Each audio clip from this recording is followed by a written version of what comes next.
यह कहानी एक लाडो चिड़िया की है।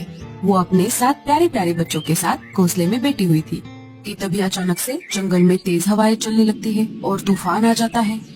लाडो चिड़िया का घोंसला तूफान में उड़ जाता है। मम्मी, इस अचानक आए हुए तूफान ने हमारा सारा घोंसला तोड़ दिया। अब हम कहाँ जाएंगे? बच्चों, तुम चिंता मत करो, मैं तुम्हें मीनू मौसी के घर छोड़ कर आती हूँ। जब मैं हमारा घोंसला फिर से बनाऊंगी तब मैं तुम सबको वापस ले आऊंगी। नहीं मम्मी, हम आपको हमारा घोंसला बनाने में मदद करेंगे। हमें नहीं जाना मीनू मौसी के घर। बच्चों, तुम अभी बहुत छोटे हो और अभी सर्दियों का मौसम चल रहा है। तुम सब बाहर रहोगे तो तुम सबको ठंड लग जाएगी, इससे तुम बीमार पड़ सकते हो। इसीलिए घोंसला बनाने तक तुम मीनू मौसी के यहाँ पर रहो। इतना बोलकर लाडो अपने सारे बच्चों के साथ थोड़ा अनाज लेकर दूसरे जंगल चली जाती है। शाम होने तक माँ और बच्चे मीनू मौसी के घर आ जाते हैं। लाडो मीनू मौसी के घर का दरवाजा खटखटाती है। मीनू मौसी, अरे ओ मीनू मौसी, जल्दी से दरवाजा खोलिए। लाडो बहुत देर तक मीनू मौसी के घर का दरवाजा खटखटाती रही, लेकिन मौसी ने दरवाजा नहीं खोला। अरे लाडो, तुम यहाँ पर कैसे? क्या बताऊँ बुलबुल बहन, लाडो सारी बातें बुलबुल चिड़िया को बता देती है। इसीलिए मैं मीनू मौसी के यहाँ पर आई हूँ। लेकिन मौसी तो यहाँ पर नहीं है। वो 2 दिन पहले अपनी बेटी से मिलने के लिए जंगल से बाहर गई है। चलो लाडो, अब मैं चलती हूँ, मुझे अनाज लाने के लिए बाहर जाना है। ठीक है बुलबुल। बुलबुल चिड़िया वहाँ से चली जाती है। लाडो अब बहुत परेशान हो जाती है। पता नहीं अब मीनू मौसी वापस कब आएंगी। अब बच्चों को लेकर मैं किसके घर जाऊँ? इस पूरे जंगल में एक मीनू मौसी ही थी जिनके घर मैं बच्चों को कुछ दिनों के लिए वहाँ पर छोड़ सकती थी। बुलबुल चिड़िया का घोंसला भी बहुत छोटा है। अब तो थोड़ी देर में रात भी होने वाली है। तभी अचानक जोरदार बारिश शुरू हो जाती है। लाडो और बच्चे जल्दी से वहाँ से उड़कर एक अनजान पक्षी के घर के पास आ जाते हैं। लाडो घर का दरवाजा खटखटाती है। आप सब कौन हो और यहाँ पर क्या कर रहे हो? क्यों मेरे घर का दरवाजा खटखटाया? भैया जी, मेरा नाम लाडो है और ये है मेरे बच्चे। मैं पास वाले सुंदरवन जंगल से आई हूँ। मैं यहाँ पर मीनू मौसी के घर आई थी, लेकिन वो तो घर पर नहीं है और अचानक से ये जोरदार बारिश भी शुरू हो गई है। क्या आप थोड़ी देर के लिए बारिश रुकने तक आपके घर में हमें पनाह दे सकते हो? मैं बारिश रुकते ही मेरे बच्चों को लेकर यहाँ से चली जाऊंगी। रुको चिड़िया, तुम्हें घर के अंदर लेने से पहले मैं अपनी पत्नी गोरी से पूछ लेता हूँ। कालू जी, इतनी तेज बारिश में कौन आ गया है बाहर? बाहर मीनू मौसी के कोई रिश्तेदार आई है। मीनू मौसी तो घर पर नहीं है, इसीलिए बारिश बंद होने तक हमारे घर में पनाह मांग रही है। उसके साथ बच्चे भी है। अरे नहीं नहीं कालू जी, मैं नहीं दे सकती हमारे घर में आसरा। जाओ, आप उस चिड़िया को मना कर दो। अरे गोरी, उसके पास एक पोटली भी है, लगता है उसमें अनाज है। तुम एक बार जाकर उससे बात तो कर लो। क्या क्या कहा? पोटली? रुकिए, मैं अभी जाती हूँ। सुन रही चिड़िया, मैं अपने घर में किसी को भी फ्री में रहने नहीं देती। तुम्हें बदले में मुझे कुछ तो देना होगा, तभी मैं तुम्हें घर के अंदर आने दूंगी। मेरी इस पोटली में अनाज है, आप इसमें से थोड़ा ले लो, लेकिन हमें आपके घर में थोड़ी सी जगह दे दो। ठीक है, तुम सब घर में आ सकते हो और अंदर आते समय अपने पैर पोंछ कर आना। मुझे मेरा घर गंदा और गीला नहीं करना। तुम सब इस घोंसले में रहना और तुम्हारी पोटली से आधा अनाज मुझे किराए के तौर पर दे देना। लाडो आधा अनाज गोरी कौवी को दे देती है। गोरी वो अनाज लेकर अपने घर में वापस आ जाती है। कालू जी, आज तो मजा ही आ गया। अच्छा हुआ ये चिड़िया हमारे पास आसरा मांगने के लिए आ गई। हमें तो बैठे बिठाए फ्री में अनाज मिल गया। गोरी, मैंने अदरक वाली चाय बनाई है, जाओ ये चाय उन सबको देकर आओ। बेचारे बारिश में भीग कर आए हैं। बड़े आ गए चाय देने वाले। वो सब क्या तुम्हारे रिश्तेदार है जो हम उनकी मेहमान नवाजी करे? अब चुपचाप सो जाओ, ये सारी चाय मैं पी लेती हूँ। आए बड़े फ्री में चाय पिलाने वाले। इधर लाडो चिड़िया को नींद नहीं आ रही थी, सारे बच्चे सो गए थे। ये गोरी कौवी तो बहुत चालाक है। बस अब जल्दी से बारिश रुक जाए, मैं सुबह होते ही अपने जंगल वापस चली जाती हूँ। सुबह हो जाती है। लाडो घर के दरवाजे पर आकर देखती है। अरे बाप रे, ये बारिश तो बंद होने का नाम ही नहीं ले रही। अब मैं अपने जंगल कैसे जाऊंगी? लाडो चिड़िया परेशान हो जाती है। तभी वहाँ पर गोरी कौवी आ जाती है। सुन रही चिड़िया, बारिश आज भी हो रही है। अगर तुझे आज भी घर के अंदर रहना है तो बाकी का अनाज भी मुझे दे दे। लेकिन बहन जी, मैं तो पहले ही आपको आधा अनाज दे चुकी हूँ। अगर ये बचा हुआ अनाज भी मैं आपको दे दूंगी तो मैं और मेरे बच्चे क्या खाएंगे? वो सब मुझे नहीं पता। अगर तुझे इस घर में रहना है तो बाकी का अनाज भी मुझे देना ही होगा, वरना मेरे घर से अभी चले जा।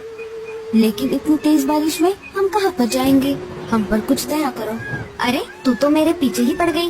या तो तू मुझे अनाज दे दे, वरना मेरे घर से अभी के अभी निकल जा। लाडो चिड़िया मजबूर थी और इसी मजबूरी का फायदा गोरी कौवी ने उठाया। लाडो ने बचा हुआ सारा अनाज गोरी कौवी को दे दिया। पता नहीं ये बारिश कब रुकेगी। मैं अब मेरे बच्चों को क्या खिलाऊंगी। जब तक बारिश नहीं रुकेगी मैं अपने जंगल वापस नहीं जा पाऊंगी। रात हो गई थी। लाडो और बच्चे गोरी के घोंसले में सो रहे थे। रात भर तेज बारिश चलती रही। सुबह होते ही लाडो दरवाजे पर आकर देखती है, लेकिन आज भी बारिश रुकने का नाम नहीं ले रही थी। तभी गोरी कौवी लाडो के सारे बच्चों को दरवाजे पर लेकर आती है। तुम्हारे पास मुझे देने के लिए अब कुछ भी नहीं है, इसीलिए तुम तुम्हारे बच्चों को लेकर यहाँ से चले जाओ। आपने हमारा सारा अनाज तो ले लिया। कृपया करके बारिश रुकने तक हमें घर में रहने दो। इतनी तेज बारिश में हम कहाँ पर जाएंगे। बड़ी आई बारिश रुकने तक रहने वाली। मैंने क्या धर्मशाला खोल कर रखी है जो फ्री में तुम्हें रहने दूं? अगर तुम्हें मेरे घर में रहना है अनाज तो देना ही पड़ेगा।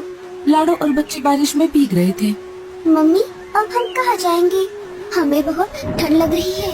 ये बारिश का पानी तो बहुत ठंडा है। चलो बच्चों, हम किसी और पक्षी के घर जाकर मदद मांगते हैं। लाडो और बच्चे वहाँ से निकल जाते हैं और थोड़ी दूर आने पर उन्हें एक और घर दिख जाता है। वो उस घर के पास रुक जाते हैं। लाडो उस घर का दरवाजा खटखटाने ही वाली थी, तभी वो खिड़की से अंदर झांक कर देखती है। अरे बाप रे, ये तो शिकारी चील का घर है। अगर इस घर के अंदर चली गई तो ये हम सबको खा जाएगा। लाडो और बच्चे चुपके से वहाँ से निकल जाते हैं। लगातार बारिश में भीगने की वजह से बच्चों को तेज बुखार आ जाता है।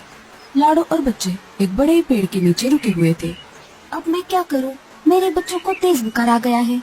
इस जंगल में मैं और किसी को भी नहीं जानती। लाडो रोने लगती है। तभी वहाँ पर रानू चिड़िया आ जाती है।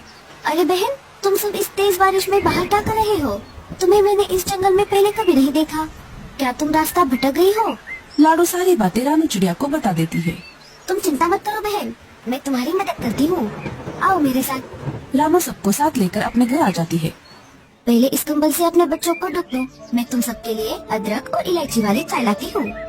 रानू सबके लिए चाय लाती है, लेकिन बच्चे चाय नहीं पी रहे थे क्योंकि उनका शरीर बुखार से तप रहा था। बहन जी, बच्चों का बुखार तो बढ़ता ही जा रहा है। मैं अभी जाकर डॉक्टर उल्लू चाचा को बुला कर लाती हूँ। उल्लू चाचा बच्चों की जांच करते हैं। बच्चों को बहुत ठंड लगी है। मैं कुछ जड़ी बूटी दे रहा हूँ। आप ये इन्हें समय पर खिला देना और जितना हो सके इन बच्चों को गर्म रखना। चाचा, आपकी फीस कितनी हुई?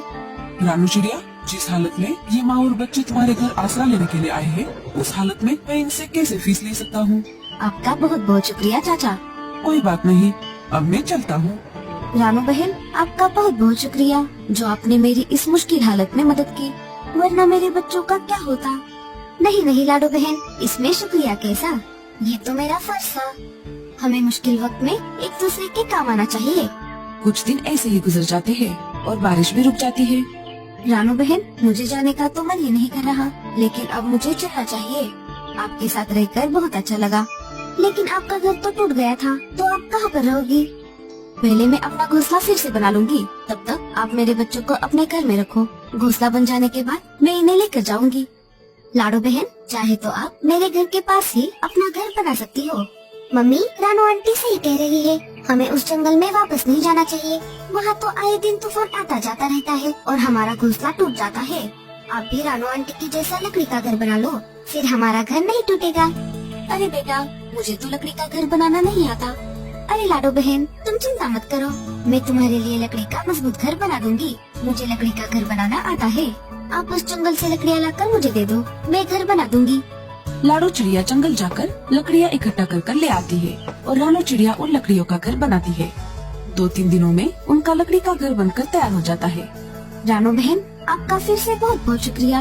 आपने हमारे लिए इतना सुंदर, प्यारा और मजबूत लकड़ी का घर बना दिया। लाडो और उसके प्यारे प्यारे 7 बच्चे उस लकड़ी के घर में खुशी खुशी से रहने लगते हैं।